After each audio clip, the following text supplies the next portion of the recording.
Got this big old Montana fifth wheel. We gotta get a roof on it. So that's what we're gonna do. We're gonna go up and take a look at it. We go up these nice stairs.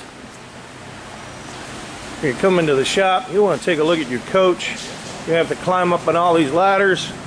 You got these nice stairs right here, scaffolding around.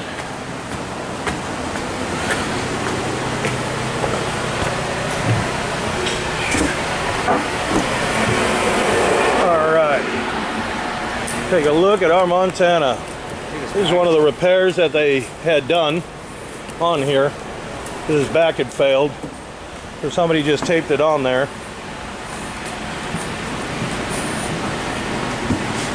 Just a rubber roof. I don't know if you can see that piece right there is, that's the metal shoulder right there. So this piece, they said they felt some of it loose. We're gonna, when we take it up, we'll see how bad it is. This right here doesn't look as bad, but there should be a protection on there. That's what we do. We'll put a protective piece on it. So right now all we're doing is trying to take up all of these things here. And you can see how they slather all the caulking on here. This is typical on the RVs. They just want you to put more on when that fails. And the only one that puts more on is a moron. If you have to keep slathering it, there's a problem with it. A little ripper right here. Then one of the other things I did, you got silicone on here. Here's a tip. If you're an RV person who thinks they can fix these, all you have to do is read the silicone, and it'll tell you silicone does not stick to rubber. See? It'll peel right out of there. So you give it a little friction there, boom, it'll come right out, it doesn't stick. So they put the silicone on there, and they slathered this on top of the other, more silicone on top of there. And they actually paid someone to do that. That wouldn't leave our shop like that, that's for sure. That is just, you can tell, it looks like they just smear it with their finger all over there. They boogered it all up in here in this corner. You know, all that looks still already loose. So we'll take all this out of here. See, we walk around the other side.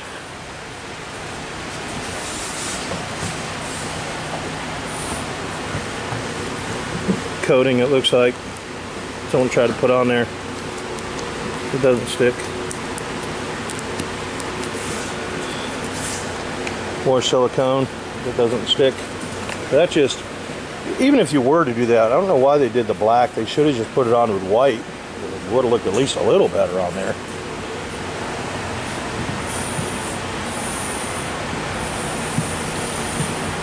This is a big Montana. There's just some bubbles underneath there. So we're gonna peel this up. We'll see what we got on here, and we're gonna get a new roof on it. RV roof install style. Rated R. Under 17, not with a parent or legal guardian. Hey, actually, you can see this one here popping. Right up underneath there. That one is. Let's see if I can get my pocket knife out. But that one's loose underneath there.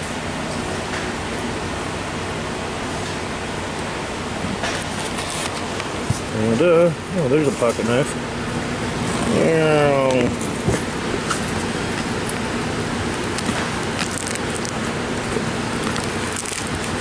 See, that's the metal piece in there. See the staple moving? We just use these little pee-wee staples to hold it down. You see it's all loose. And eventually that'll irritate, that sharp edge will irritate the roofing and it would leak anyways.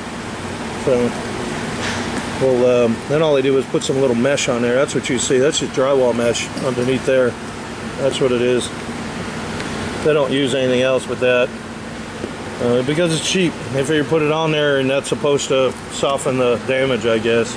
Or at least get it past that 1-year warranty until the owner has to pay to have a new roof put on.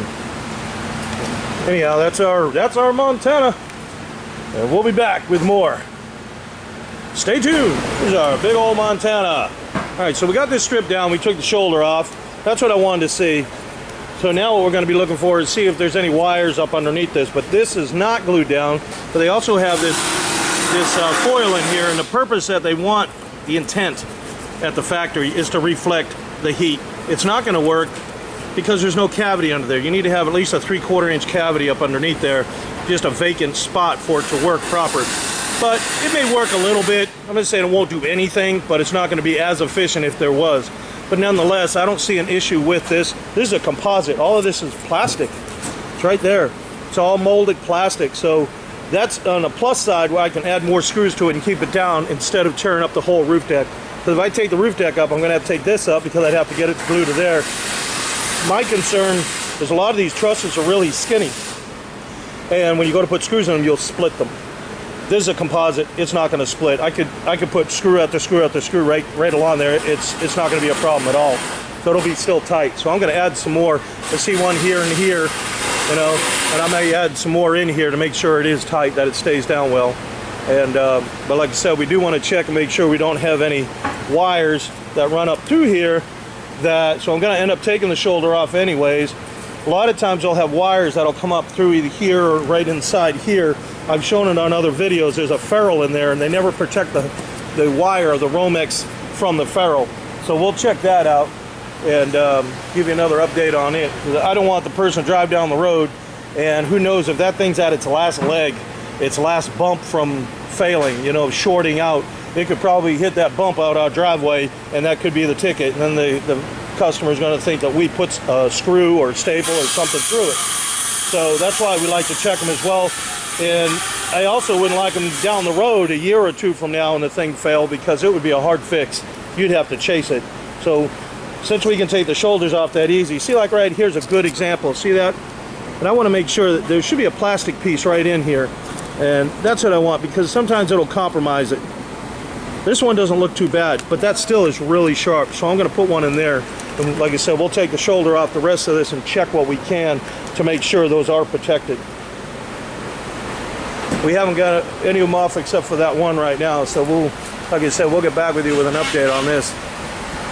More to come with our Martiniere, big old Montana. We are done with the roof. We're going to go up to these comfortable stairs right here. If you get tired, you can sit in that bench for a minute, I guess. Or even maybe this nice log Adirondack.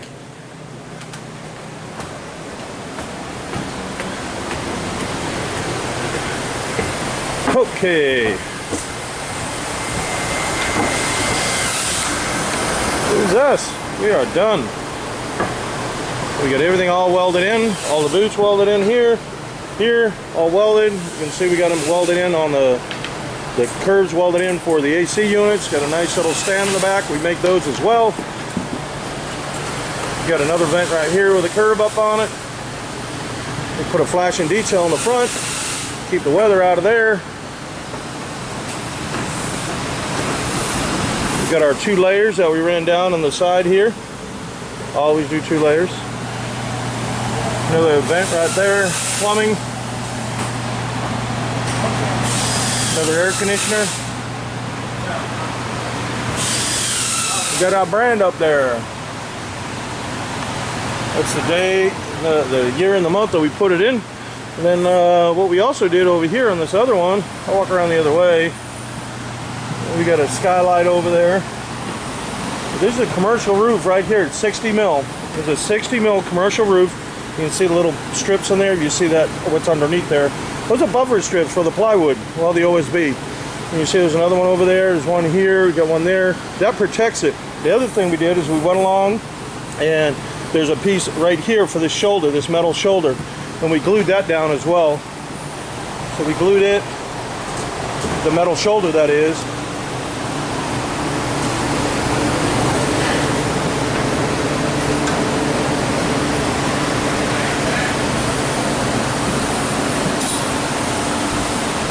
Then we've got the skylight that we did. Then we did this antenna. That's a different curve we did for the antenna. So that's us, and she is done. So the next thing we're going to do is a courtesy. We're going to pull the scaffold apart, and then we're going to open these up, these slide outs, and we just do a courtesy check on those. That's what we're going to do. We want to make sure, sometimes from going in and out, the way they do these, on the inside here as the roof comes out, it turns. Sometimes they'll put tape on there, just some roof tape, Sometimes after a while opening and close it, the sweep gasket in there kind of pulls it a little bit. Sometimes the caulking comes loose, so we do that as a courtesy. This is it. So if you got any questions, you can give us a call at 423-475-7663 and subscribe to our YouTube channel. We need some subscribers. We really appreciate it. You get on our website, rvroofinstall.com. You're going to learn a lot about these roof systems. This is not your generic roof system that you're going to get at any RV center. There's a 20-year warranty on this product here. It's a structured membrane, and this is all put in just like you'd see on a commercial application. Same exact thing. What we did is we just designed it so it functions properly for an RV. Now we've got these little flashing detail right here, so as you're traveling and you have some heavy rains just start pouring down. Did the same for the air conditioner. All of them have them. You can see that one there. So if you have any just hellacious rain just pouring down up and inside here, it's going to hit up underneath here and it's going to roll out. So that's the whole idea of those. That one has it as well.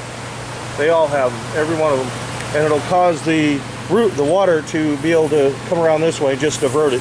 Now obviously you're going to get water on top, but we're talking about driving rain, and that creates some of the erosion on your typical Dicor, which I do not recommend, that Dicor caulking. Well, that's us. See you next time. RV Roof Install.